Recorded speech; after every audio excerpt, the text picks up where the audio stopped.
Hey y'all, I'm James Wright and welcome to my shop. Today we are talking about the Stanley number 50. It's the little brother to the Stanley number 45, which is the little brother to the Stanley 55. Let's take a look.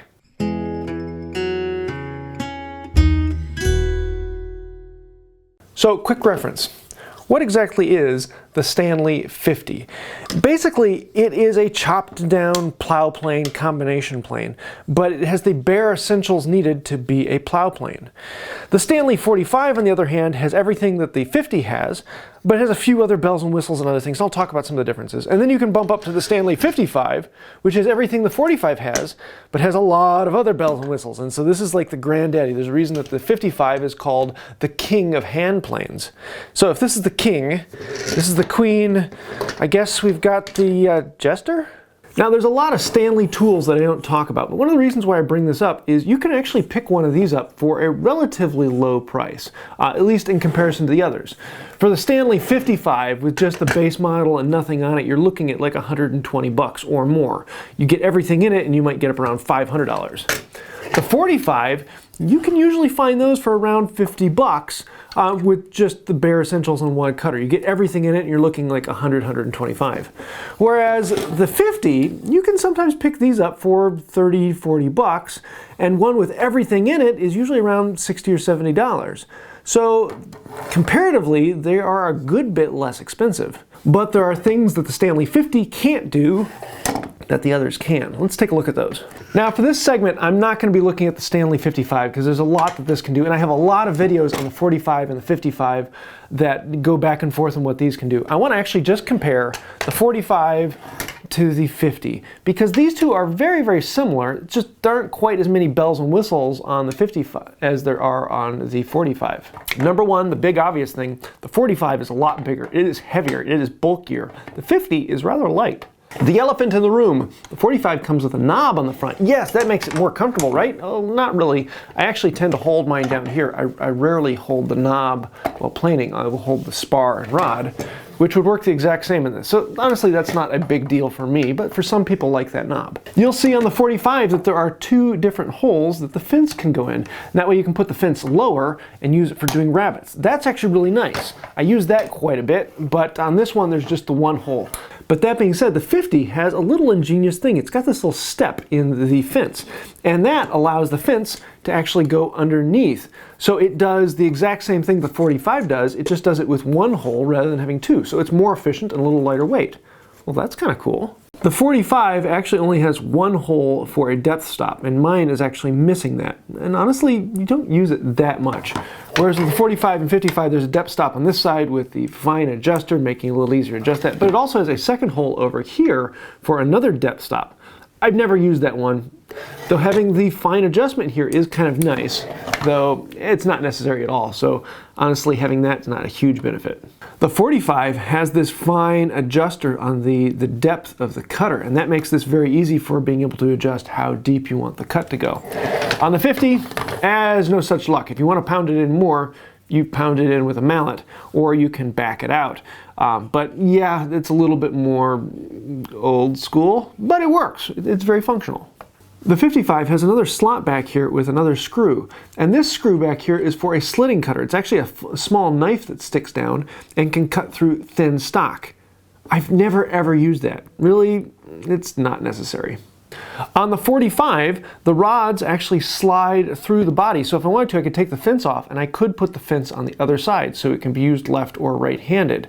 But I've never done that because I'm right-handed, but you could do that. On the 50, the rods actually thread in here, so they don't stick out the other side, so you always have to have the fence on this side. So it's kind of one of those things that, yeah, it could be useful in some places, but most of the time it's not. So most of all of those differences are really just how easy or fun is it to use. The 45 has a lot of conveniences to make adjustments very easy and smooth and simple.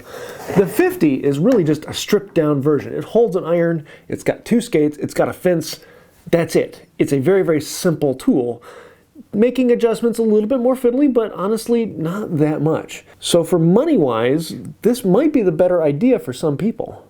So now I want to look at all of my cutters. These are my collection from my 45 and 55. And in general, if a cutter can work in a 45 and 55, it can generally work in the 50. The 45 and 55 need these little notches, at least the newer ones do. And that notch allows it to have that fine adjustment. With the 50, it just clamps both sides, so you can use these. However, the cutters that come with the 50 won't work in the 45 and 55. But if you have 45 and 55 cutters, they can generally work in the 50 as well. So let's look through these ones individually. Number one, you have the plow bits up here. These are just the standard plow cutters. They're a certain distance wide and they are flat. All of these will work in the 50 just as well as they will work in the 45 and the 55. Next, we've got the specialty planes, and some of these tonguing planes would work in the 50 except for this step down. This step down means that they will not work. Also, the skates have to be on the outside here, so you need a board that is the same width as this.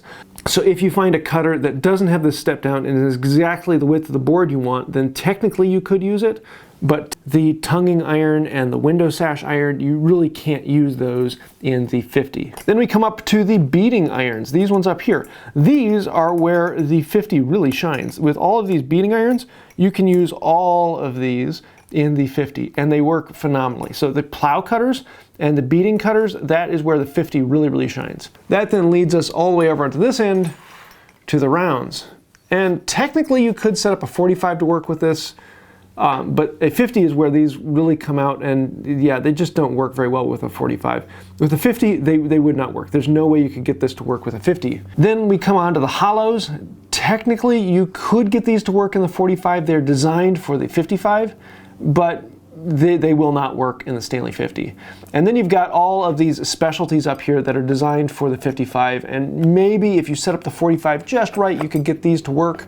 But in all honesty, it would be an absolute pain to make these work in the 45. The 55 would not make any of these specialty irons work. The 50 is great for plowing work and beading work. And in all honesty, that's what I used all the combinations for 99.9% of the time. It is really rare that I'm going to be doing one of these specialty cuts or one of the hollows and rounds. It almost never happens in my shop. I'm either plowing or I'm making a beading cut. And the 50 does those fantastically. So why do I have a 45 and 55?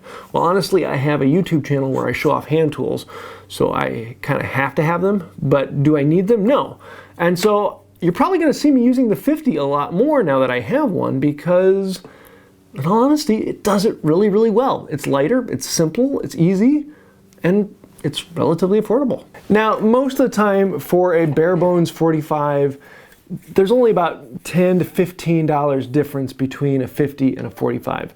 But if you're getting one with a full set, then there's probably going to be $50 to $70 difference between a 45 and a 50. So the 50 is most often the most affordable way to get into one with a full set. And this will cover you for 90% of all the combination needs you have. Unless you're doing a lot of molding, this is the plane that you probably want if you're looking for the affordable option. Now, that being said, the 45 is rather easy to use. It's got a lot of nice fine adjustments and things that make it simple, and it's functional, and it works very well.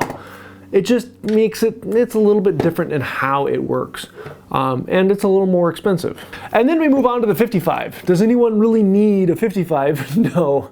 But does anyone need a 55? Well, yes, because it's a 55. The one downside to the 50 is that they tend to be hard to find. Stanley didn't sell as many of these because the price up in the original wasn't that much more for the 45 over the 50. And so most people went for the 45. There's a lot of 45s out there. It's kind of like the butter zone for the original ones. There aren't as many 55s, but the 45s, there's a lot of those out there. So if you're wanting to look for one of these, the next question is, where would I go to find one of these?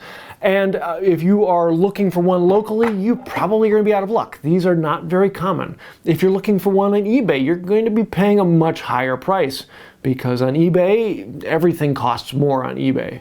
But that's where I have a website set up to help you out, handtoolfinder.com. On there I have a map of the entire world with every known location I know of to find hand tools in a location. And there are lots of specialty tool stores that just sell antique tools, as well as antique stores that are known for selling antique tools.